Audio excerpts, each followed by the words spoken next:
Hi, everyone. Megan here from Romance by the Book with the lovely Marielle. Oh. And this month, our Book of the Month author is Rebecca Zanetti, and she's here with us. Thank you so much. Hello, you bet. This is fun.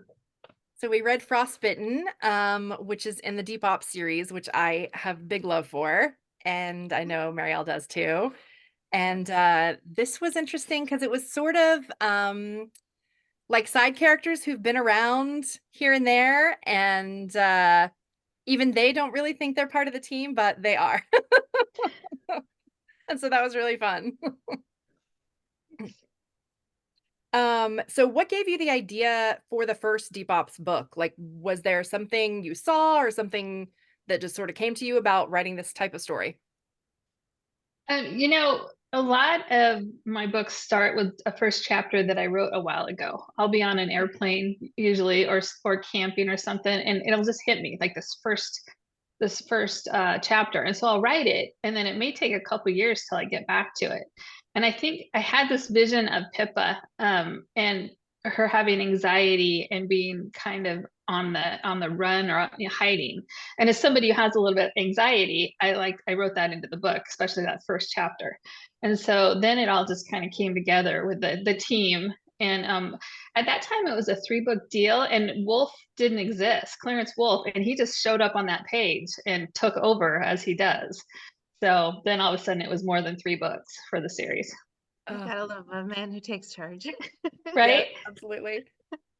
And so was he a big impetus for continuing the series past book 3 or just one of the things that made you want to go further?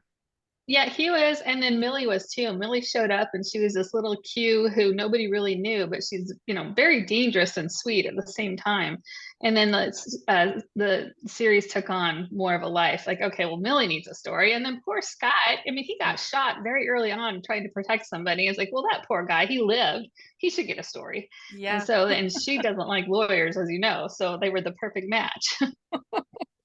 I was curious because as you start writing a series, and especially in romance, I think lots of people try to write a series where each book can stand alone, but the series has, um, like enough that the books go together. So there's like a reward if you've read them all, but if you jump in, you're not lost. I was wondering how you balance that because I did feel like with this book, even though the team came in and it was like clear that everybody knew each other, and that there were stories that we weren't aware of in this book, there was still not like a confusing place, I didn't think, for people to jump in. I was curious how you balance those things or make sure that it's good for rewarding for both types of readers. I think what I've done is I actually stick to a pretty strict rule. And I'm not big on rules, I like breaking them, but I have a pretty strict rule that if a character doesn't belong in this book, a character is not in this book. So, a lot of times you see log running series where all of a sudden there's all these characters. You're like, I don't know these people. I just want to stick to the main two. And so I'm pretty brutal about keeping earlier characters, even if I love them, out of subsequent books unless they have a specific role to play. And that way you keep existing fans happy because they still get to see people, but new fans, and if you're building a series, you want to build, you want new fans for every book. They can Right. still enjoy the book and hopefully then go, hey, I'm kind of interested in this one character who did play a part. Maybe I should go read her story or his story. So I'm pretty brutal about that. And I do get fan emails going, hey, what happened to so and so? The couple from 8 books ago. And I was like, you know what? I will write an extra scene about them and use it for promo for the next book. It won't be in the book, but that's one way I found to balance it too, is those extra scenes, where you're You're cut like, back to they're somewhere somebody. else Yeah, on yeah, assignment. They're still they're out around of doing town. things behind the scenes.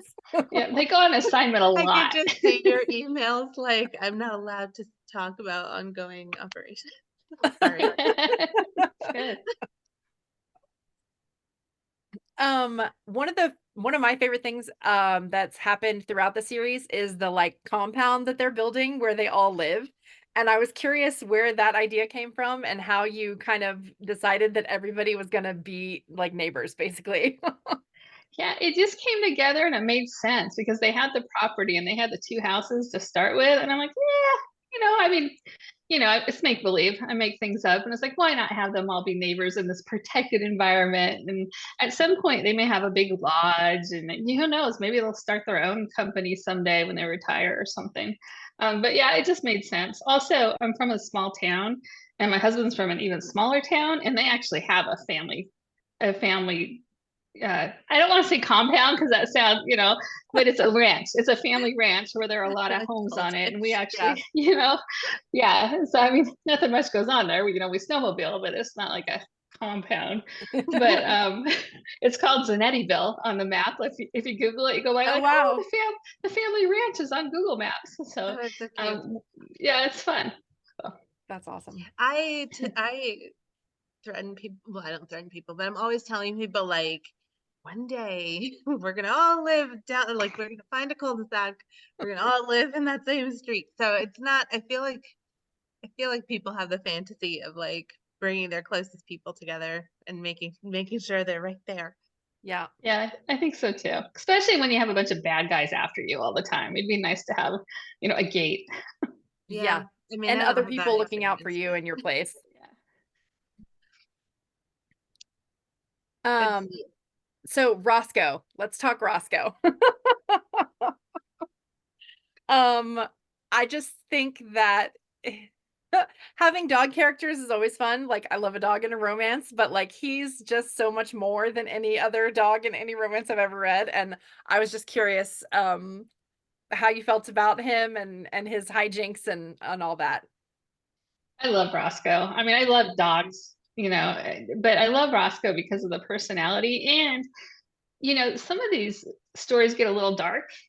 And Roscoe brings a lightness and a laughter for me and for the reader because Yeah. he is just hilarious. You know, the poor dog. He has so many issues, but there is a way to provide some levity to these darker books with Roscoe, and he's quite helpful too. So He is. When he's acrobatic. I not was tearing very up police impressed. stations.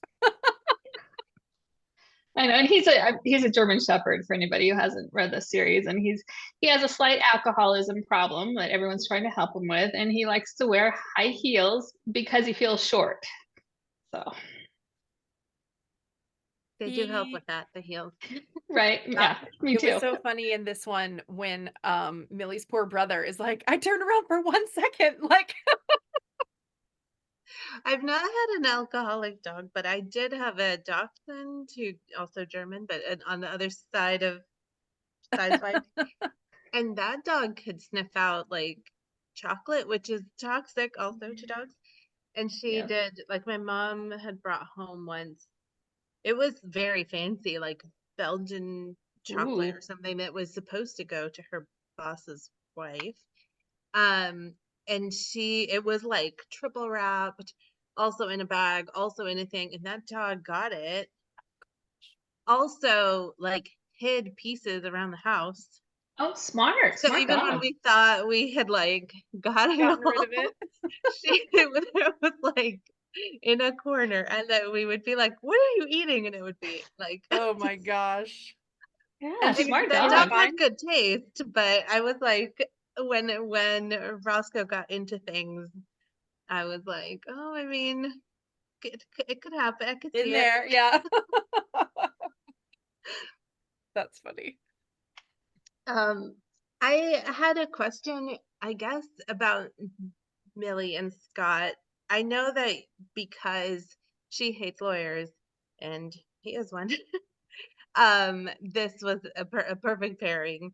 But I was curious if,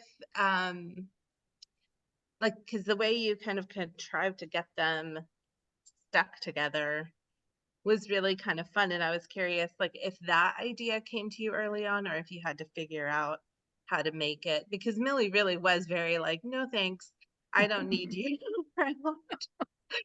It was nice to see her forced. Yeah. That came together on the page, to be Okay. honest. That came together, you know, why she needed a lawyer came together as I was writing. And he kind of had a crush on her from the beginning. If you read Mhm. back, he was interested right away. And she was Yeah. like, I don't think so. And so, yeah, it came together once I was writing, which happens a lot for me. I'm not a plotter. I've tried to plot and I get bored and then I start to write and I never go back to the plot. which does mean, sometimes I have to go back and fix, holes when I'm writing. But yeah, so they came together on the page pretty much. And I thought that was super fun for me, especially when it was like the police called him and she was like, she's mad about it. Like, clearly you need a lawyer. And she's Yeah. just like, no, I don't. It's fine. It's And even fine. if I did, it wouldn't be that one. Yeah. I don't need his help. Yeah, and that's another small town, element that was fun to do. They took him out of the city, and all of a sudden, the sheriff's calling Scott, going, please come," and he's like, "Okay," and Millie's like, "No," and the sheriff's like, "Sorry, Mills, he's here." Yeah, too late. It's Sorry. kind of, I thought it was really fun for the sheriff in particular, to see somebody who was like competently doing their job, but still trying to like care for somebody. Like I thought you did a really interesting job with him, because clearly he like wanted Millie to have like the best chance, but he was also going to investigate thoroughly. So he's like, it looks real bad for you. I'm going to get you a lawyer. However, you're still in jail. Like it was kind of, Yeah, it he seemed. still investigated. Yeah, he was still determined to, and if it had been her, he would have done what he had to do. But I Yeah, yeah, it do was love interesting. I thought. everybody making alibis for her, even after everyone told them to stop. I know the helpful townspeople actually caused more problems than she'd started with. Poor Millie. Oh my gosh, it was so funny. Every time she talked to somebody, they're like, "I can definitely say you were with me." And it was the funniest thing. It definitely That's another thing that added a lot of levity to this book, and I really appreciated that. Oh, thanks. So one thing I ask everybody that we talk to is, what is your favorite trope to read? Oh, hmm. I do love a good enemies to lovers. I really do. I love, yeah, enemies to lovers is one of my favorites. So much tension there. Mm-hmm. Yeah. Oh shoot, I had a question and it went away. So I'm just gonna ask you the one that I usually ask, which is if if we were a fly on the wall and we got to watch you while you were like deep in your writing, what would we see? You would see tea, water. I always have socks on. I always have my fireplace on. And if it's warm, just I don't have the heat on, but the fireplace on. And you would hear me. So like my husband will come home and he'll hear me, and he doesn't know if I'm on a Zoom call talking to myself or maybe dictating something. And so he has no idea. But he'll every once in a while he'll poke his hand and goes, are you talking to yourself? I'm like, oh yeah, it's just me here. He's like, are you answering? Sometimes. And so you would hear a lot. Yeah. And then I also have two great windows here that look out to the lake and the mountain, and there's often a lot of wildlife. So we get a bunch of deer, and we had two eagles, bald eagles, playing around the other day, and I was just watching them, and they're huge. And so you'd see some fun stuff outside too. That's awesome. That does sound like a good spot. It Yes. is. You. Sorry, go ahead. Oh, sorry. Go ahead, Megan. I was curious if you have anything you want to or can share about the future of the Depop series. I know we've some new characters have sort of popped in, the MI6 twins, and now even like Millie's brother, maybe. So I was curious if you have anything you want to say about the future of that series. Sure. There are at least two more books that I'm contracted for, and there's four more books that are in my head. So Serena's getting a book, and I've been trying to figure out when.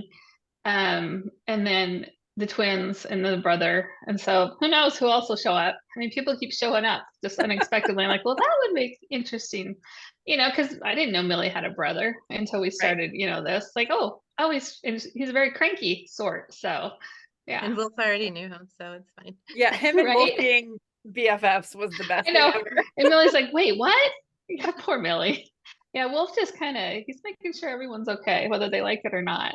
Yes, absolutely. Everybody needs one of those. And everything covered in whipped cream. He's all about sugar. He is all about the sugar.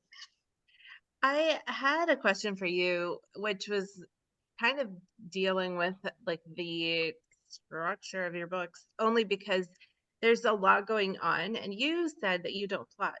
So do you sit down and in one go, like write all this stuff, or do you have to like go in several times to like thread those needles? Um, I I, know I'm I saying the pretty wrong thing. much, no, you're right. I pretty much go in and write it in one go. If I'm struggling with a plot point or something, I leave the computer, and I'll go do something else and let my subconscious work it out. Mm. I do have a thriller series that has less romance in it, and with that one, I have to like right about when I'm in the middle of it, I have to step back and make sure that every suspect has a tie almost to every possible victim. So I do have to step back and actually do that sort of plotting with the thrillers. But that's probably the only one. The rest are pretty linear. And then I do go back every once in a while and say, hey, I should add a little bit in the beginning about this. But I've also written, about 80 stories, books and novellas. So at this point, it's kind of natural with, hey, something needs to happen here. And Mhm. sometimes it surprises me. I was like, oh, I didn't expect that. Now what am I going to do? So that happens a lot. There were a few twists in there, and like people that I had kind of on my mental roster of like, wait a minute, is this a threat? What is happening?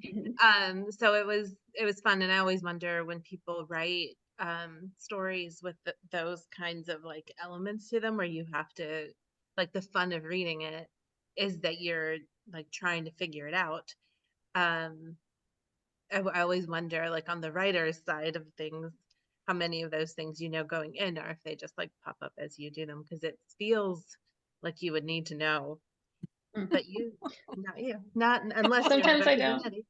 Yeah, I know. Sometimes I don't know. Sometimes I don't even know who the bad guy is until, halfway through and it'll hit me. And I've been really struggling. I'm working on a book now and I've been struggling like, okay, how do I make this work? And it just hit me the other day, like, oh, okay, that's unexpected. I will use that. So you just never know. That's cool. Nice. Um, I also fell a little bit in love with Angus every time I see him, so I just wanted to put that out there. I He's know the that best. he travels and is on the phone and stuff, but it's real fun to have around. I don't think um I don't think we have enough like people who get angry at protagonists, because not because they mess stuff up, but because they tried to fix it by themselves. I was just like, Oh, good. Yeah, no, he definitely gets irritated if people don't involve him. He mhm. thinks he can fix everything, which he usually can figure out a way, but everyone's pretty stubborn on their own. So, yeah.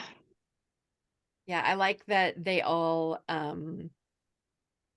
it was interesting to me because Millie obviously grew up in this town and feels a part of this town and everybody really cares about her. They're offering up alibis left and right and everything. But for some reason, she doesn't feel that she's a part of the team. And they all make it very clear to her that she is mistaken.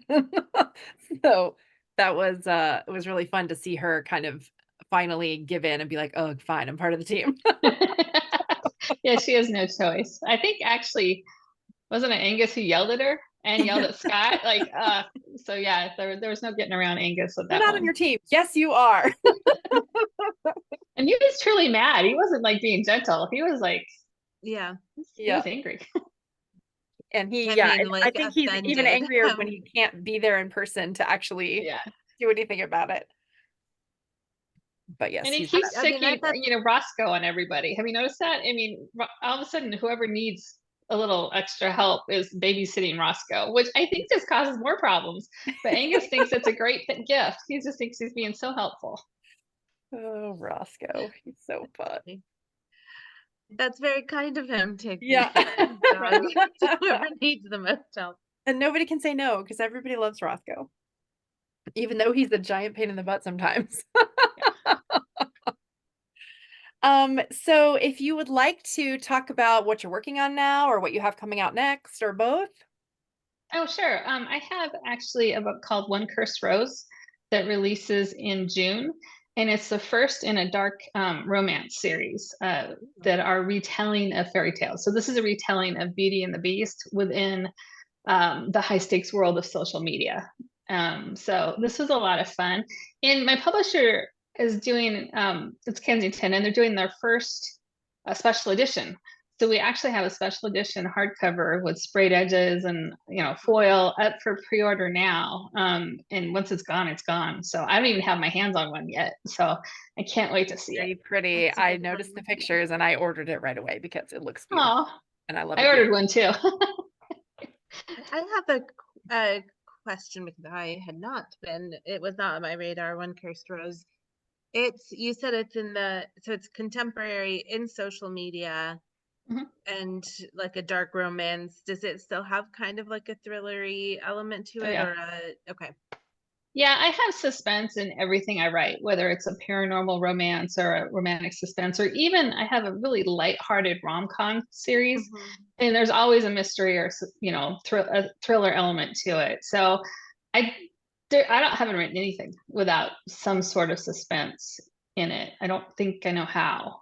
So I admire people who do, but I don't have it. So yeah, there's always something to be solved. There's always a good guy and a bad guy, or there's always a bad guy. Pretty good guys. So